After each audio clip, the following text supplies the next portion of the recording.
très bonsoir. On arrive à la fin de cette journée de Italissima Lyon. Troisième journée, ça va terminer demain. On vous remercie encore une fois de votre présence. Et comme d'habitude, pour certains d'entre vous, l'ont déjà entendu plusieurs fois, on remercie tous ceux qui participent et qui nous aident à faire ce festival à Lyon et à Paris. À Lyon en particulier, l'Institut culturel italien de Lyon. Je remercie Anna Pastore, la directrice, et toute son équipe. Mais évidemment, le consulat général d'Italie, je remercie Madame la consul qui est là. La Villa Gilet, où on était hier soir, les librairies des Citres et Lucio Vagabonda, et le cinéma Lumière. Mais aussi ceux qui nous aident en général pour faire Italissimo, c'est-à-dire l'ambassade d'Italie en France à Paris, il Centro per il Libro della Lettura qui est le ministère de la Culture italienne, l'ICE, l'agence italienne pour le commerce extérieur, Montepaschi Bank, la Draghi de France, la Sofia, Castaldi Partners et la Fondation Michalski. Toutes ces institutions nous permettent de faire ce festival depuis 10 ans. On va fêter la 10e année l'année prochaine, en avril, à Paris. Mais pour l'instant, on est sur la 4e édition de l'Italissimo à Lyon. On est ravis que cette aventure qu'on a commencé un peu comme ça, avec hésitation il y a 4 ans, mais maintenant on est grandi un peu. Donc on est très contents. Si ça marche, c'est grâce à vous, grâce au public. Donc on vous remercie beaucoup. Et donc bonne soirée, bonne rencontre avec Maria Grazia Calandrone, que je remercie d'avoir fait des voyages de Rome jusqu'ici, même s'il avait plein de choses à faire au même heure, mais on est très ravis de vous inviter, de vous accueillir ici à Lyon. Merci beaucoup et bonne soirée.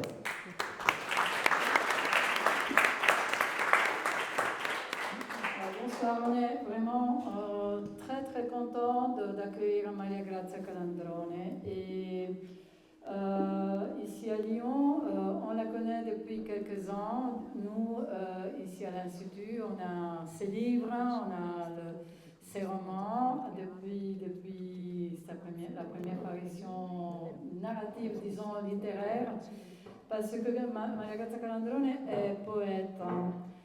Elle s'occupe de journalisme culturel et littéraire et elle est auteure. Elle présente des programmes culturels à la radio, à Radio Rai. Entre parenthèses, j'ajoute que le livre Ma mère est un fait divers, qui est la traduction de Dove non mi hai portata, a donné naissance à un podcast très intéressant, très efficace et de qualité, qui s'appelle Mia madre è un caso di cronaca pour Rai Play Sound, et je vous invite à faire un petit passage parce que Maria Grazia parle et illustre d'une façon très claire et très correcte quand elle parle. In italiano. En italien, oui. Et Ma mère est un fait divers est le titre français du livre, vous le savez, donc c'est le même titre en italien, Mia madre un caso di cronaca. Le livre en français est paru aux éditions Globe fin août 2024, donc ça fait un petit mois, et pour la traduction de Nathalie Bauer.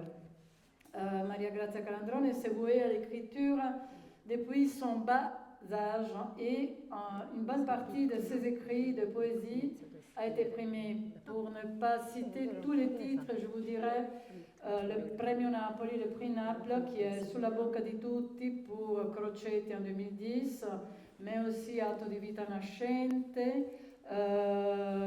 La scimmia randaggia en 2003, et le premier peut-être c'est Pietra di Paragone, c'est le tout premier. À partir de 2021, Calandrone entreprend les passages entre la poésie et la prose. Voilà donc le titre de 3 livres. En 2021, Splendi come vita. En 2022, Dove non mi hai portata, Mia madre un caso di cronaca. Et entre fin 2023 et début 2024, donc très récemment, elle a publié son 3e, Magnifico e tremendo stava l'amore. Ce sont 3 livres donc parus chez Einaudi en Italie, et ce sont les titres de ces versets de poèmes, pezzi di poesia. C'est la poésie qui a permis de formuler ce titre. Et donc il s'agit d'une double évolution en tant qu'écrivaine et en tant que personne. C'est sa mère d'adoption, Consolazione Ione, professeure de lettres, qui a poussé Maria Grazia Calandrone à l'écriture poétique et qui lui a permis aussi de naître comme écrivaine. Et les récits de son rapport avec Consolazione constituent l'élan du texte Splendi come vita en 2021. Et déjà le titre Splendi come vita est très éloquent. Ça, c'est une des briques fondatrices de son projet, de son processus d'écriture. Dans Ma mère, un fait divers, elle a écrit « Mon histoire antérieure fournissait l'espoir d'une justification à l'élan créatif confus qui était le mien. » On en reparlera. Dans Splendi come vita, qui obtient un certain succès et qui est retenu parmi les 12 livres finalistes du Premio Strega de la même année, il y a une anticipation des faits qu'elle analyse pour la suite, pour le livre Dove non mi hai portato, Ma mère, un fait divers, où elle complète le travail de retracer l'histoire de ses parents biologiques, Lucia et Giuseppe Greco. Finalement, elle s'appelle Maria Grazia Greco Calandrone. Una vita da raccontare, une vie à raconter au sens propre, complète. Pour introduire le livre Ma mère, un fait divers, je vous raconte rapidement le synopsis. Le 24 juin 1965 à Rome, une enfant d'à peine 1 an, est abandonnée sur la pelouse de la Villa Borghese à Rome. Ses parents s'appellent Lucia et Giuseppe. La jeune femme, Lucia, mariée de force, s'est enfuie. Elle a quitté un mari et une belle famille violents pour vivre son grand amour avec Giuseppe. À cette époque en Italie, cela rend Lucia et son compagnon criminels, coupables d'adultère et d'abandon de domicile conjugal. C'était un véritable problème pénal. Sans parler du statut d'enfant illégitime qui va planer toute sa vie au-dessus de leur fille. Acculé par l'impossibilité de faire une famille, de créer un ménage complet familial et de trouver un travail, le couple se résout à abandonner leur enfant et à se suicider ensemble dans les eaux du Tibre. Ils laissent derrière eux une lettre qui identifie la petite et nie qu'elle est le fruit d'un amour illégitime. Donc consacre le fruit de cet amour comme un amour réel, légitime. Cet enfant orpheline, c'est donc l'autrice Maria Grazia Greco Calandrone et le livre Dove non mi hai portato, le texte de 2022 qui a fait partie des 5 livres finalistes du Premio Strega et qui est devenu le livre coup de cœur de beaucoup d'entre nous qui avons lu ce livre et en tant que jury extérieur du Premio Strega. Vous savez que l'Institut culturel italien est parmi les 7 lecteurs constitue le jury extérieur à l'étranger du Premio Strega. Avant de nous concentrer sur ce roman, je voudrais compléter la présentation de Calandrone en rappelant qu'il a donc écrit son 3e roman entre fin 2023 et début 2024, Magnifico et tremendo stava l'amore, et où elle enquête sur la vie des protagonistes d'un événement réel avec un regard qui rassemble un peu un regard de détective et en mettant à côté de ce regard très investigateur, très inquiétant, la sensibilité d'une poète. En tant qu'accès au roman, et avant de laisser la parole à Maria Grazia, parce que j'ai beaucoup parlé, je vous lis la présentation de la candidature au Premio Strega 2022 par un autre poète, Franco Buffoni, qui a écrit « Je propose la candidature du roman Dove non mi hai portata de Maria Grazia Calandrone pour 2 raisons fondamentales. La stabilité linguistique, qui ne faillit jamais dans les 247 pages du volume, et la capacité de l'auteur à impliquer le lecteur dans une histoire historique et humaine, il dit al calor bianco, ça veut dire d'une tension maximale. Parmi les premières phrases du livre, au tout début, elle a écrit Scrivo questo libro perché mia madre diventi reale. J'écris ce livre pour que ma mère devienne réelle. Alors, l'attention est anticipée et proclamée dès les premières lignes. Et nous partons de cela, Maria Grazia. Grazie. No, c'est bon, Sei acceso? Acceso? Oui. Grazie, lo ridico meglio.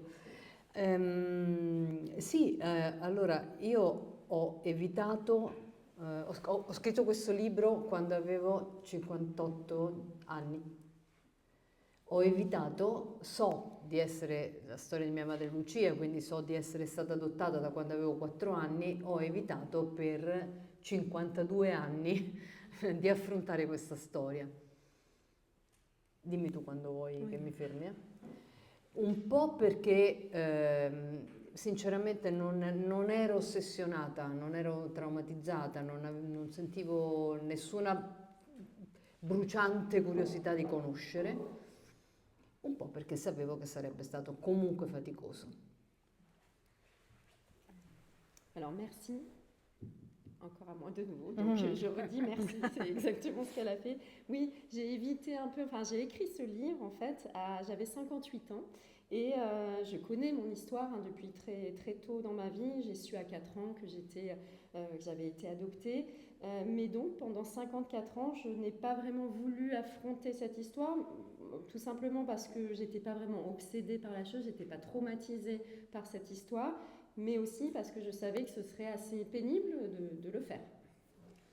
E infatti è stato faticoso, quindi la tensione di cui parlavi, che è stata necessaria da subito, nel senso che io ho cominciato a scrivere questo libro quando mi sono resa conto che la storia di Lucia, mia madre, era una storia emblematica di una certa Italia.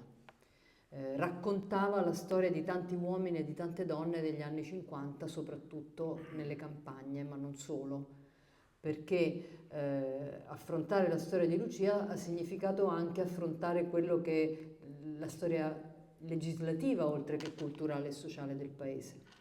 Quindi, come dicevi tu, giustamente il fatto che non ci fosse la legge sul divorzio era ovviamente una penalizzazione soprattutto per le donne. Vado troppo veloce? Ok. Perché c'era una disparità di trattamento tra uomini e donne. Le donne venivano punite penalmente, significa 2 anni di carcere, anche soltanto per un singolo adulterio. Mentre invece perché gli uomini fossero passibili di questi 2 anni di carcere dovevano proprio andare a convivere con la nuova compagna o con l'amante. Et en effet, ça a été pénible d'affronter cette histoire. Donc cette tension dont tu parlais, dont parle Franco Buffon, et oui, elle y a été dès le début. Quand j'ai commencé à écrire l'histoire, c'est quand j'ai commencé aussi à comprendre que l'histoire de Lucia, donc de ma mère biologique, était emblématique d'une certaine époque de l'Italie, d'une certaine Italie, je parle de l'Italie des années 50-60, d'une histoire des femmes et des hommes en Italie, qui était non seulement une histoire culturelle, une histoire sociale, mais qui était aussi, il fallait affronter la question de l'histoire législative, puisqu'il n'y avait pas tu l'as dit, de loi sur le divorce, ce qui pénalisait beaucoup, surtout les femmes, parce que ça créait une disparité de traitement entre les femmes et les hommes. Tout simplement, les femmes étaient passibles de 2 ans de prison uniquement pour avoir commis un seul adultère, et les hommes, pour avoir la même peine, c'est-à-dire 2 ans de prison, devaient, eux, aller jusqu'à cohabiter avec leur maîtresse. Hai detto meglio di me. È la stessa cosa, giusto? Allora, tutto questo, cioè scoprire tutto questo ha significato arrabbiarmi tantissimo, ovviamente, ha significato provare molti sentimenti nei confronti di questa donna e di questo uomo che io non conoscevo. Ha significato alla fine di tutto cercare di spargere, diciamo così, anche su quelli che avevano fatto loro del male, come il marito di mia madre, come gli stessi genitori di Lucia, una comprensione e alla fine mi sono ritrovata con una figlia in più perché mi sono innamorata di questa donna, mi è piaciuta tanto, cioè era una donna che voleva, non si sa perché fosse nata così, che voleva essere libera, in un contesto, voleva cercare di vivere una vita che avesse scelto, in un contesto dove questo era assolutamente impedito. E quindi mi sono molto affezionata a lei e me la sono adottata. Oui, quand j'ai découvert tout ça, en fait, mes premiers sentiments, c'était vraiment de la colère, bien sûr. Je me suis mise en colère et énormément par rapport à l'histoire qu'avait vécue cette femme et cet homme que je connaissais pas, tout simplement, très très peu. Et face à tous ceux qui leur avaient fait du mal, à commencer par le mari de ma mère, par ses parents aussi. Et en fait, tout simplement, je suis tombée amoureuse, en fait, de cette femme qui, dans un contexte où tout l'en empêchait, voulait être complètement libre, voulait vivre sa vie tout à fait libre. Et donc, oui, j'ai aimé cette femme et je l'ai adoptée. Je peux peut-être... la question est une autre question qui parle du mélange du regard collectif et du regard privé. Vous avez aussi écrit, tu as aussi écrit, je peux enfin moi aussi avoir mes propres souvenirs. Il s'agit à plein titre d'un récit. C'est quelque chose qui est arrivé. C'est une description, c'est vraiment une vie qu'elle a racontée. Elle a raconté une histoire, donc une histoire vraie, mais là, en même temps, réalisée de la littérature. Et voilà donc la question entre le collectif et le privé, dont aussi Buffon y parlait dans sa présentation, s'entrelacent. Est-ce que vous pourriez nous en dire quelque chose de plus? Beh, allora, io sono sempre stata convinta che, ma è una cosa banalissima, nessuna idea geniale, che ovviamente noi siamo determinati dal luogo e dal tempo nel quale nasciamo.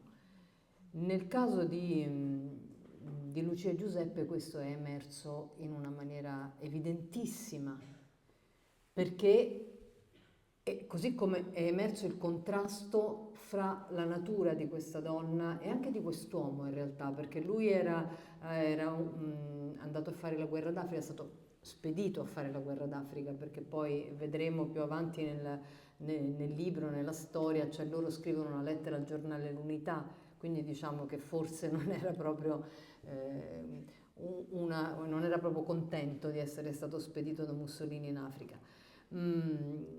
Però ecco, tutto il contesto nel quale loro si muovono era determinante per capire le loro azioni e le loro reazioni.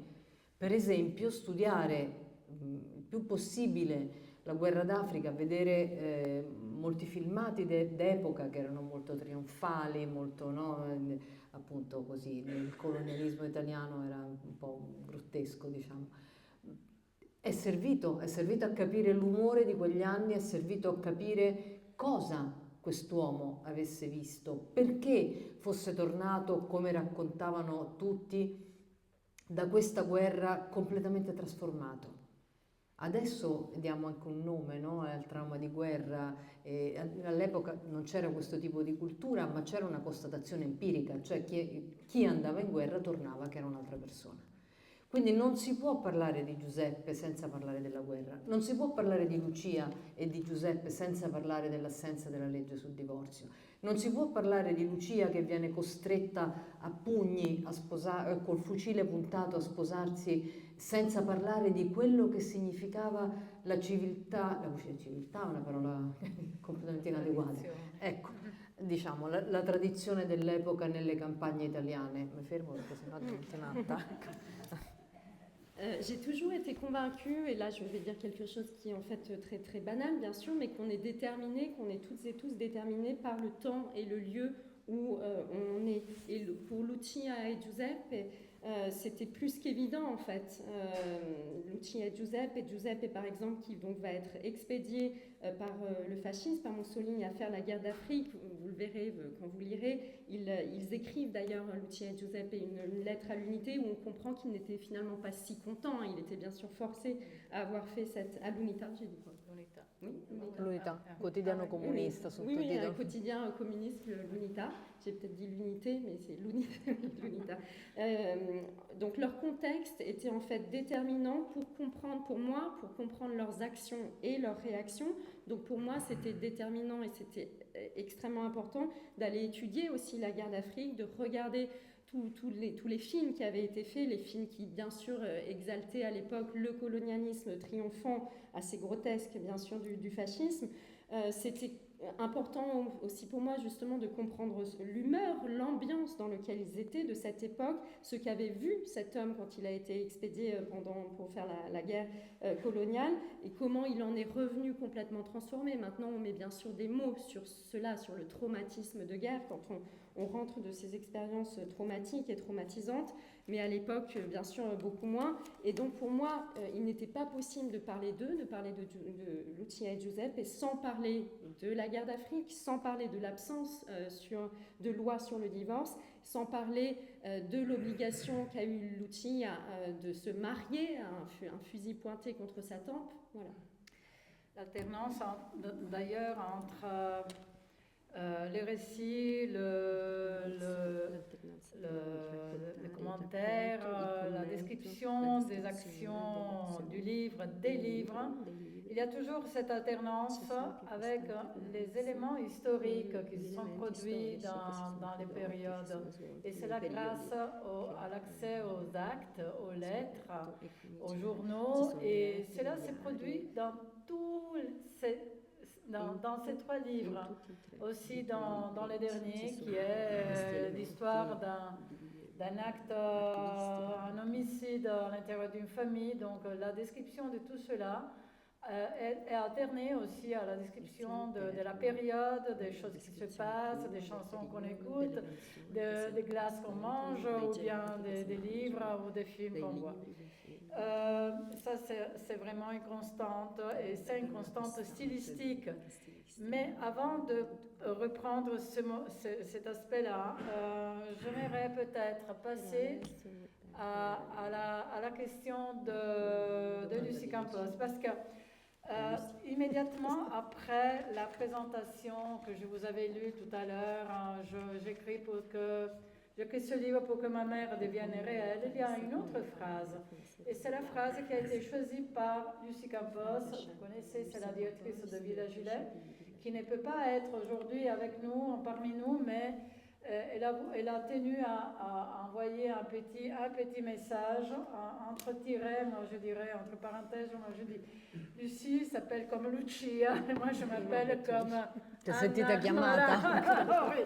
Alors ce sont des noms, des prénoms qui sont dans la famille de Maria Grazia. On regarde ce petit message, vidéo message, et on baisse peut-être un peu les lumières.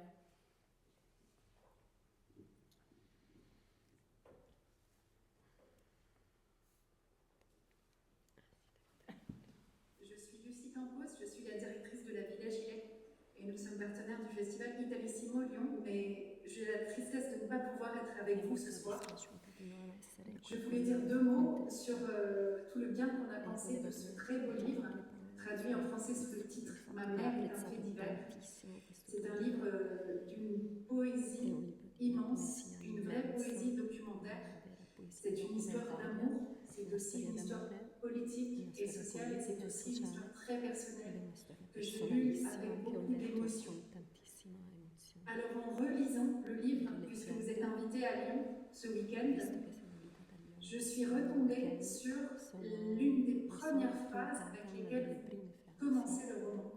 Et si j'avais pu être avec vous ce soir, c'est là-dessus que j'aurais voulu vous poser une question. Vous nous dites tout au début de cette enquête que vous explorez une méthode à l'usage de ceux qui ont perdu leurs origines, un système mathématique. de sentiments et de pensées. Alors à la fin du livre, moi j'avais oublié toute cette mathématique puisque j'étais avec les personnages, avec l'histoire. Mais j'aimerais en savoir plus sur ce système mathématique de sentiments et de pensées dont vous parlez. Merci beaucoup. Bonsoir. Vorrebbe saperne qualcosa di più su questo sistema matematico. Anch'io, cioè, io mi sono buttata. No, intanto, cioè, come faccio a ringraziarla se non c'è, però ringraziatela veramente di cuore da parte mia. Allora, il sistema matematico di sentimento e pensiero credo che sia la poesia, nel senso che quello che fa la poesia, qui abbiamo poeti che possono meglio di me dire, è analizzare, entrare nel dettaglio, entrare con il corpo nel dettaglio e però nello stesso tempo mantenere una visione ampia.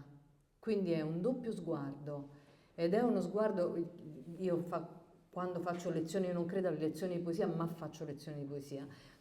Quando faccio lezioni di poesia, di lettura, perché non si può fare lezione di poesia, una cosa sulla quale insisto moltissimo è la realtà, d'avere una relazione con l'oggetto, con la realtà, non nel senso del correlativo oggettivo, non nel senso di investire gli oggetti con i nostri sentimenti, ma nel senso di vederli. Allora, questo vale anche per la prosa e vale anche per la ricerca delle origini.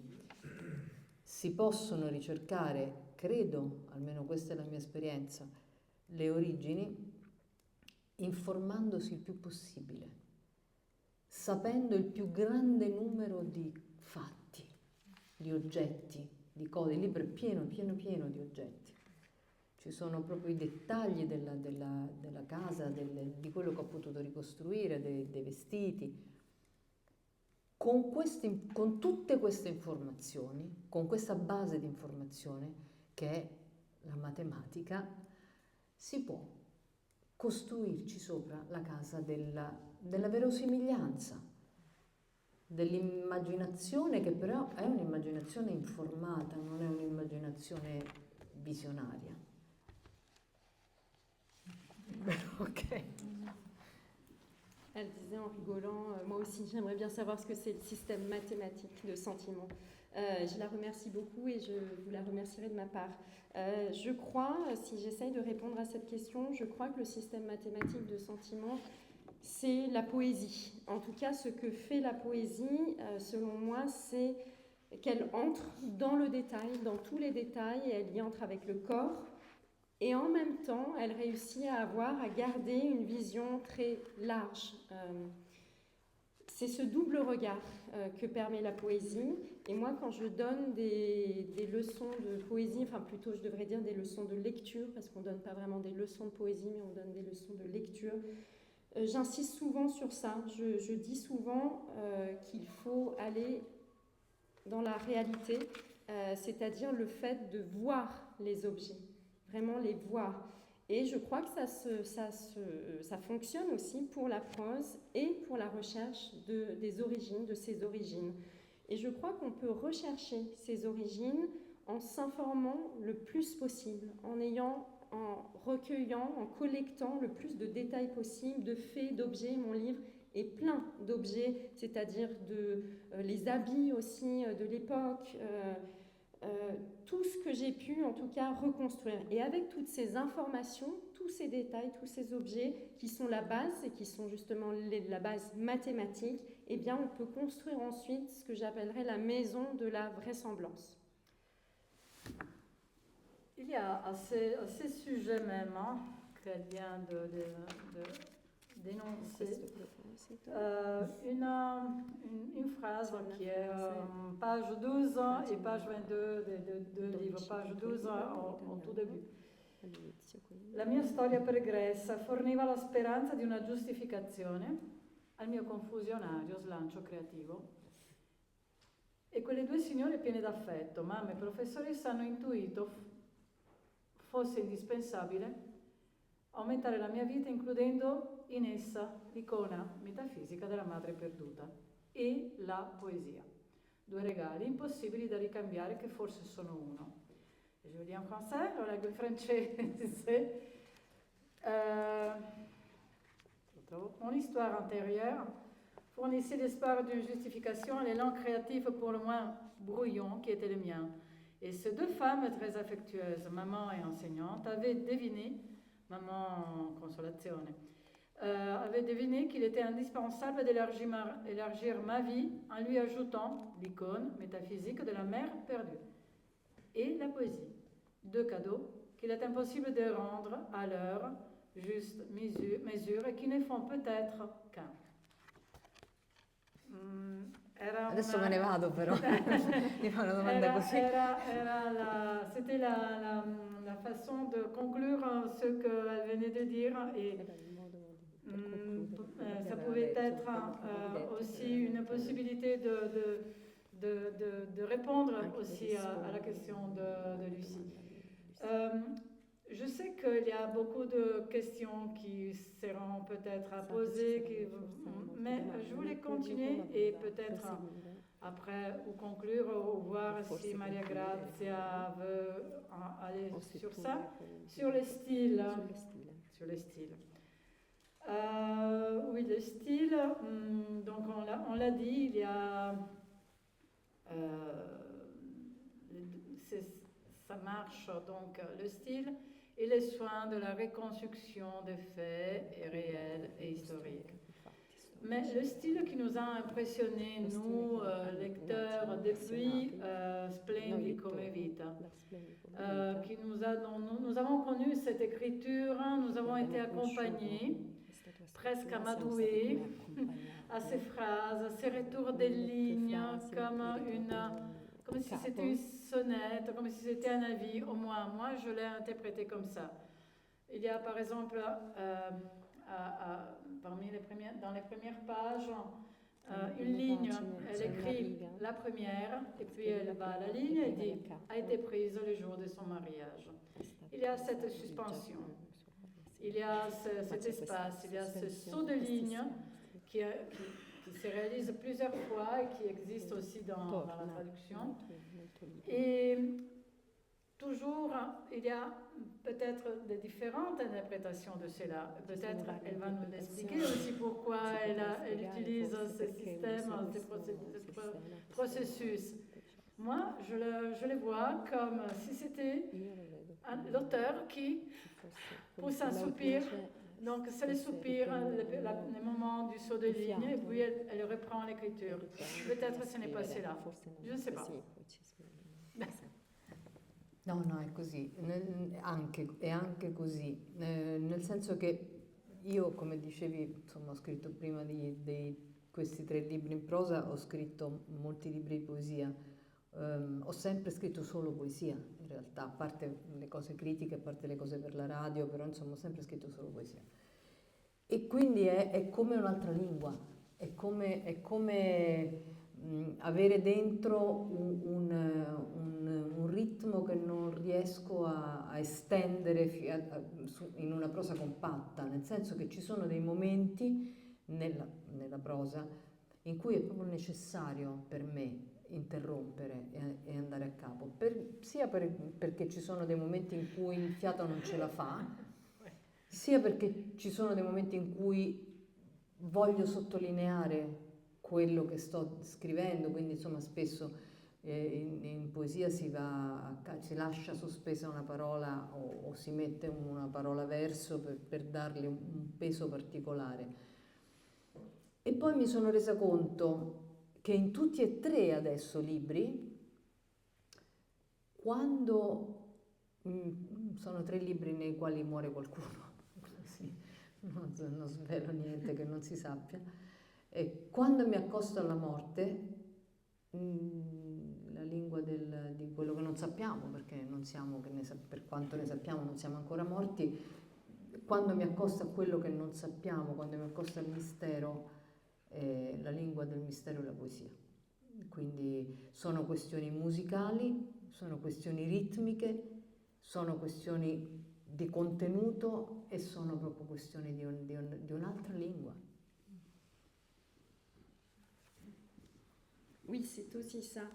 Comme tu le disais tout à l'heure, moi, avant d'écrire ces 3 livres en prose, j'ai écrit et je continue à écrire de la poésie. Et je crois qu'en fait, j'ai toujours écrit de la poésie, bien sûr, à part ce que j'écris pour la radio ou de la critique.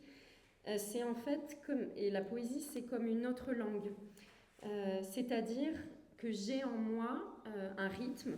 J'ai en moi un rythme que je n'arrive pas à étendre de manière complète dans une prose compacte. Il y a une nécessité pour moi, j'ai besoin à un certain moment d'interrompre, d'arrêter, soit parce que je n'arrive pas et effectivement je dois reprendre mon souffle, soit, et c'est ce que fait souvent la poésie quand elle va à la ligne, parce qu'elle veut insister sur un mot, sur une phrase, sur quelque chose. Et dans mes 3 livres en prose, où d'ailleurs ce sont 3 livres où il y a chaque fois une personne qui meurt, et là je ne dévoile rien parce que tout le monde sait à peu près de quoi je parle, mais justement quand je m'approche de la mort, et la mort, puisque nous ne sommes pas encore morts, on ne sait pas encore ce que c'est, et donc c'est mystérieux par essence, et bien la langue de la mort, quand je dois parler de ça, c'est la poésie. Donc c'est l'idée d'une autre langue dont j'ai besoin pour parler du mystère de la mort. Donc il y a des raisons musicales, il y a des raisons rythmiques, de contenu, mais il y a aussi l'idée que c'est une autre langue qui est nécessaire. La connotation du style, les espaces, oui, du saut de ligne, mais aussi il y a de petits passages très brefs, très significatifs, d'autres phrases un peu plus longues qui s'achèvent parfois sur des épigraphes ou des synthèses poétiques. Elles sont très courtes, sans verbe, ostacolo et sostegno, elle écrit et puis elle met un point final. Ou bien elle veut créer une sorte d'épaisseur ou une redondance. Elle écrit par exemple une phrase sans verbe, une silhouette au visage honnête.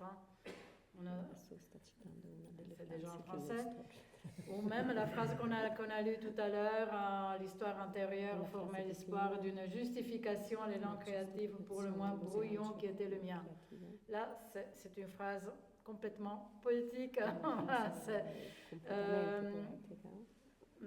Alors, je ne sais pas si tu veux reprendre un peu le stile ou si on passe peut-être à quelque chose et on laisse Una cosa posso dire, che c'è una parte in questo libro, una pagina in questo libro, che è l'elenco, proprio il freddo elenco delle cose che sono state trovate nella borsa di mia madre. Io credo che quella sia poesia, cioè per come io la scrivo, la leggo, credo che appunto a proposito del discorso che ho fatto prima sugli oggetti, no? Non c'è bisogno di aggiungere, di calcare la mano sull'emotività, il lettore lo capisce. Cioè se io faccio un elenco di oggetti che sono stati trovati dentro la borsa di una persona che non c'è più, credo che questo, che va a capo, però va a capo come un verbale di polizia, non va a capo come una poesia, ma ha secondo me lo stesso peso e lo stesso valore della poesia. Quindi ecco, no, semplicemente questo volevo dire, no? Che ci sono alcune cose che sembrano completamente, non nel mio libro in genere, sto facendo un discorso generale, questo è un esempio, ci sono delle cose che sembrano assolutamente impoetiche e che invece sono piene e dense di senso e di evocazione. Oui, juste une chose peut-être que je voudrais ajouter. Dans une des pages de ce livre, il y a une liste. Je reprends en fait la liste bien sûr très froide des choses en fait qu'on a trouvées dans le sac de ma mère. Et je crois que même ça aussi, c'est de la poésie, puisque c'est à relier au discours que je faisais tout à l'heure sur les objets. Il n'y a pas besoin d'ajouter quelque chose, il Il n'y a pas besoin d'ajouter quelque chose de plus émotif. Je crois que ça suffit et que les lectrices, les lecteurs le comprennent. C'est bien sûr dressé, que c'est comme un procès-verbal de police. Il y a ces retours à la ligne, comme on trouve en poésie, mais je crois que justement, oui, que ça a le même poids pour moi que de la poésie. Donc c'est pour dire qu'il y a des choses, je fais un discours plus général ici, qui semblent complètement, qui pourraient sembler pas du tout poétiques, mais qui en fait ont cette densité de poésie pour moi. Oui, je voudrais donc passer aux questions et j'avais encore des choses que j'aurais voulu lui demander. Par exemple, toute cette attention au cadre historique, aux personnes, aux actes, aux dates, la période au début quand on décrit la vie de Lucia, on parle bien sûr de l'après-guerre et avant, la situation historique, la guerre, l'entrée en guerre avant et après, la guerre et l'après-guerre, la période, la vie au Molise, dans la région Molise, de cette famille. Et je m'étais posé une question. Les parents adoptifs de Maria Grazia, le père adoptif, c'était un homme politique et il a aussi voilà, il a quelque chose à faire avec l'histoire et la chronique. Est-ce que c'est peut-être aussi ça qui t'a donné l'habitude de chercher, de regarder, d'analyser aussi la chronique et l'histoire?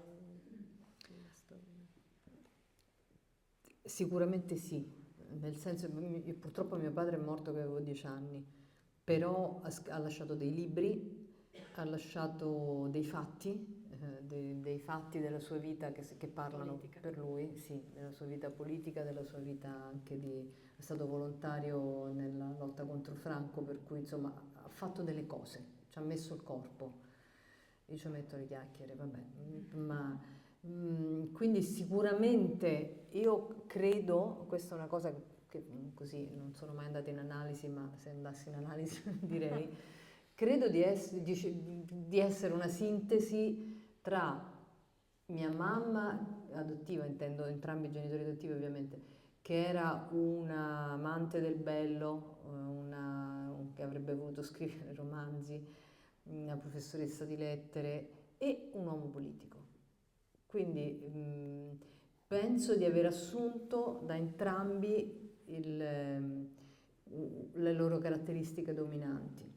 Anche se anche mia madre era interessatissima di politica, lei sempre interveniva anche alla radio tra gli ascoltatori, insomma, era, diciamo che anche Splendi come vita ci ha raccontato, no? Che c'è questa radiolina accesa sempre, quindi dico a un certo punto in maniera non ironica ma reale, insomma, che il vero trauma della mia infanzia non è stata il fatto di aver saputo di essere adottata, ma la guerra del Vietnam, perché era un tormentone, chi ha la mia età lo sa, era un tormentone continuo questa guerra che non finiva e non finiva e non smetteva di non finire. Adesso voglio sapere come lo traduci, perché ok. Oui, certainement, même si bon, j'avais 10 ans quand mon père est mort, mais il a laissé effectivement beaucoup de livres et beaucoup d'écrits sur sa vie et sur sa vie politique. Il a été volontaire dans la lutte contre Franco. Il a fait beaucoup de choses et il y a mis tout son corps, là où moi, je mets juste quelques bavardages. En fait, je crois être une synthèse entre ma mère, quand je parle de ma mère adoptive, bien sûr. Ma mère, elle aimait la beauté, elle était professeure de lettres, elle aurait voulu écrire, et un homme politique. Je crois que j'ai pris vraiment de ces deux leurs caractéristiques en fait dominantes, même si ma mère aussi aimait beaucoup la politique. Dans Splendi come vita, l'autre, je raconte que la radio était toujours allumée à la maison, et en fait, mon vrai traumatisme, par exemple, c'est pas tellement d'avoir été adoptée, mais c'était la guerre au Vietnam, parce qu'on ne cessait d'entendre parler de cette guerre qui ne cessait jamais de se terminer. finalement, on termine, on n'a pas voulu reprendre tous les thèmes du livre parce qu'on vous laisse le lire, bien sûr. Mais quelques éléments, quelques thèmes transversaux. Et parmi les thèmes qui traversent et ce livre et aussi les autres, mais ce livre comment il s'alimente de cela. C'est le thème du voyage. Le passage entre un lieu, la description de Rome, la description bien analytique même, quand elle parle par exemple d'où les corps de ses parents ont été retrouvés. Elle prépare, elle met des plans, elle raconte, elle met des choses d'endroits. Bon, Rome est très très présente, mais aussi bien sûr la région du Molise et aussi le passage à Milan, un peu reconstruit. Le passage le moment de sa naissance, le fait d'être à Milan et les bonnes sœurs qui l'ont, l'orphanatrofio qui l'a accueilli au début. Donc toutes ces descriptions. Et je sais que le voyage est quelque chose de très important aussi dans la vie et aussi dans la recherche de ses antécédents et de l'histoire de sa mère et de ses parents. Voilà, une petite peut-être phrase finale avant de laisser la parole aux questions et sur cet aspect du voyage e del movimento e dei passaggi. Sì, allora io appunto, siccome ho detto poco fa che amo sapere tutto, devo anche andare nei posti, quindi li devo vedere, li devo annusare, li devo intuire, devo sapere, devo studiarmi il meteo per sapere che clima ci fosse, anche per giustificare la mia freddolosità poi di tutta la vita. Quindi sì, e tra l'altro questo viaggio Con la figlia. sì, questo viaggio sulle tracce di mia madre l'ho fatto in compagnia di mia figlia, che ha avuto, chi avrà voglia di leggere il libro se ne renderà conto, delle intuizioni che a me mancavano. Cioè lei è arrivata a capire delle cose sul piano di abbandono che hanno ideato i miei genitori che io non ero arrivata a capire perché avevo dei pregiudizi, perché mia mamma aveva la seconda elementare, mio papà era un muratore e stupidamente non credevo che avessero potuto essere così intelligenti. E invece Anna, mia figlia, l'ha capito. Quindi questo viaggio in due è stato qualcosa di francamente indimenticabile. Poi l'ho portata anche sui luoghi dell'omicidio dell'altro libro, poverina. Sì, che lì erano a Roma, insomma, quindi con la coppia che nell'altro libro ha passato varie case romane, per cui insomma lì il viaggio era più breve, diciamo così. Però ecco, vedi, mi fai riflettere adesso sul fatto che questo viaggio è stato fatto insieme. Effettivamente mi piace di più viaggiare insieme che viaggiare da sola, anche se poi per lavoro viaggio continuamente da sola.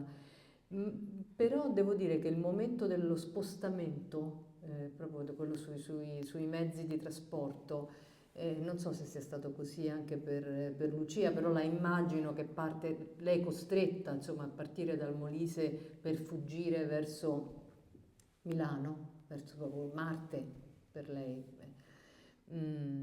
Ecco, i tempi morti sui mezzi di trasporto sono sempre dei momenti nei quali si assorbe tantissimo di quello che succede intorno, anche frasi, comportamenti, abbigliamento. Nell'altro libro c'è proprio una scena che io ho visto su un treno che mi ha fatto morire da ridere e quindi mi sembrava giusto riportarla.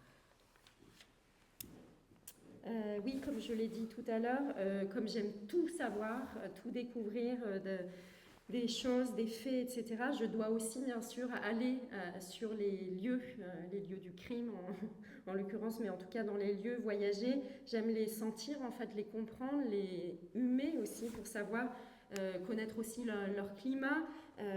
Et ce voyage sur les traces de ma mère biologique, je l'ai fait en compagnie, oui, de ma fille Anne, qui d'ailleurs a eu des intuitions, notamment sur le plan qu'avaient excogité donc mon père et ma mère d'abandon, que je n'avais pas eu moi parce que j'étais sûrement remplie de préjugés sur cette mère qui avait fini l'école en deuxième année d'école élémentaire et ce père qui était maçon. Je pensais peut-être qu'il n'avait pas eu l'intelligence qu'en fait il y avait derrière tout ce plan. Et ça a été une expérience, ce voyage à deux, qui est inoubliable. Et d'ailleurs, j'ai emmené ma fille aussi sur les lieux du meurtre dont je parle dans l'autre livre, la pauvre. Et elle m'a un peu suivie de partout. C'était un peu plus simple puisque c'était à Rome, donc c'était un voyage plus court. Mais effectivement, ça me fait réfléchir que j'aime énormément voyager avec quelqu'un, même si, par exemple, pour le travail, en particulier maintenant, je voyage aussi toute seule. Et le moment du déplacement, je parle par exemple vraiment des moments où on est dans les moyens de transport pour aller d'un lieu à un autre, sont aussi des moments importants pour moi. Je ne sais pas si ça a été pareil pour ma mère, pour Lucia, quand elle a fait ce voyage qui était énorme pour elle, de passer de la campagne du Molise pour aller à Milan, qui pour elle était comme si elle allait sur la planète Mars, en fait. Et donc moi, ce moment du déplacement, c'est un moment, ces temps morts, en fait, du déplacement, sont des moments importants parce que c'est ce moment où on absorbe énormément beaucoup de ce qui nous entoure, des phrases, des comportements, des habits. Il y a des choses qui m'ont fait rire et que j'ai reprises pour certains de ces livres-là.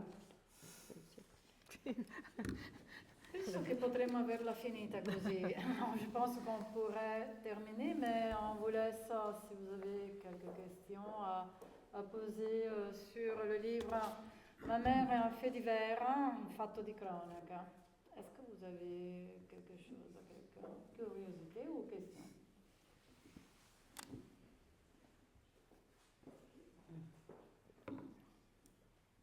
En italien? En français? Français en italien? Come parlo? Come voglio. In tutte, cioè, come te Italiano pare, poi le e traduce in una delle due, in quella in cui non hai Italiano e parlato. francese. No, io ho sentito, non ho letto il libro, ma avevo sentito il podcast e confermo quello che ha detto Anna, che è veramente molto molto bello sentirlo alla radio. E volevo sapere, lei ha parlato del fatto che in tutti i due libri c'è un viaggio che ha portato sua figlia e che lei non era stata traumatizzata da questa storia, non ha scritto per questo.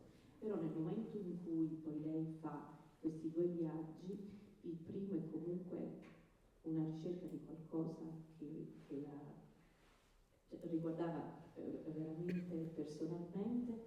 Quali sono poi le caratteristiche di questi due viaggi diversi?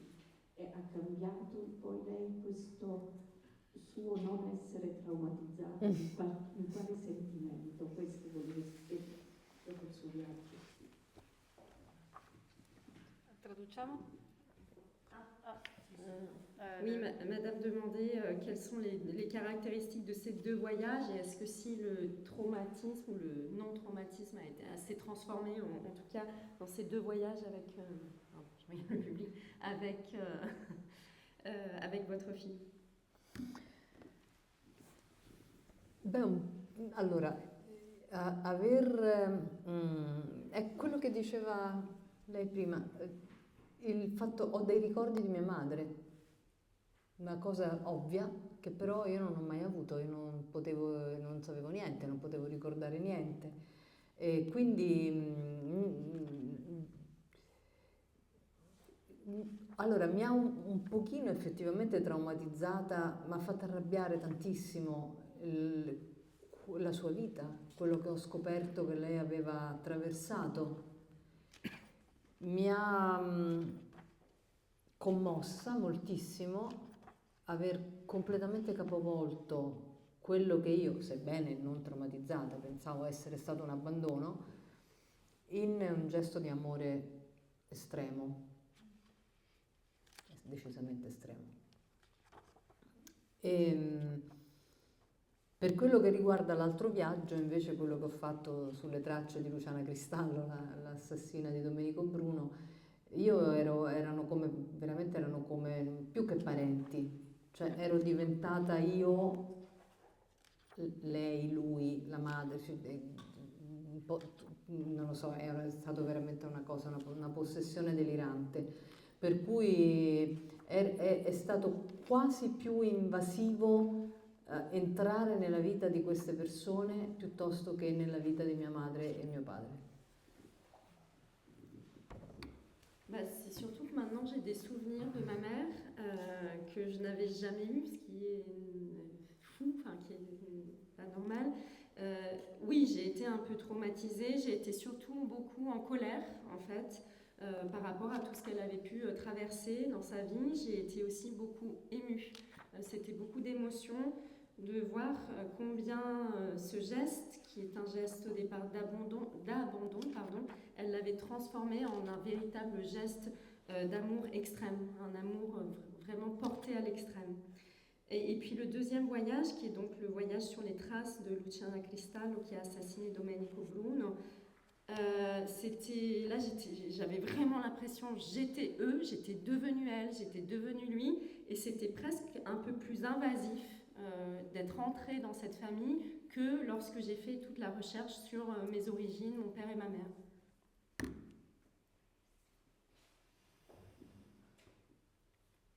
On est tous sous le choc. Un'altra domanda? Qualche Paralisi generale. Question?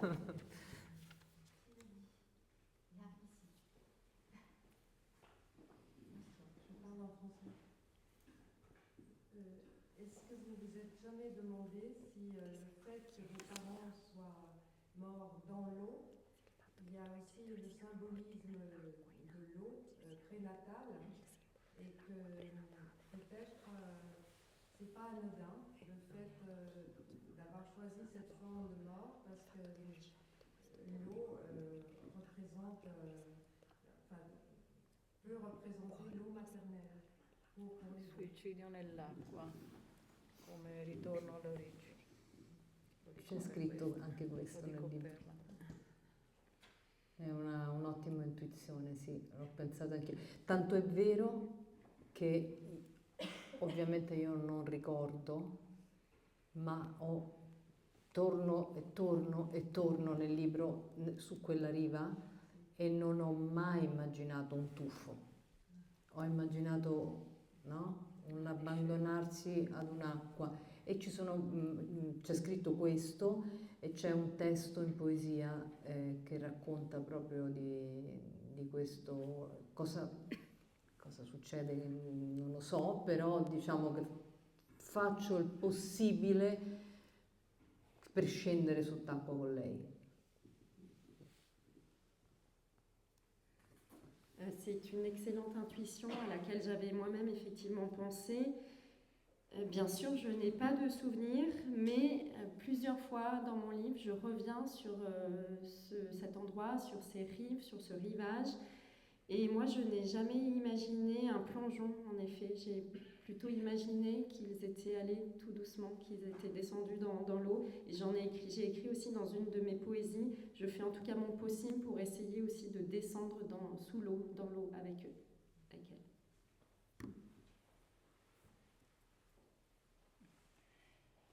Alors, je pense qu'on peut remercier Maria Grazia Calandrone. Grazie a voi. Grazie.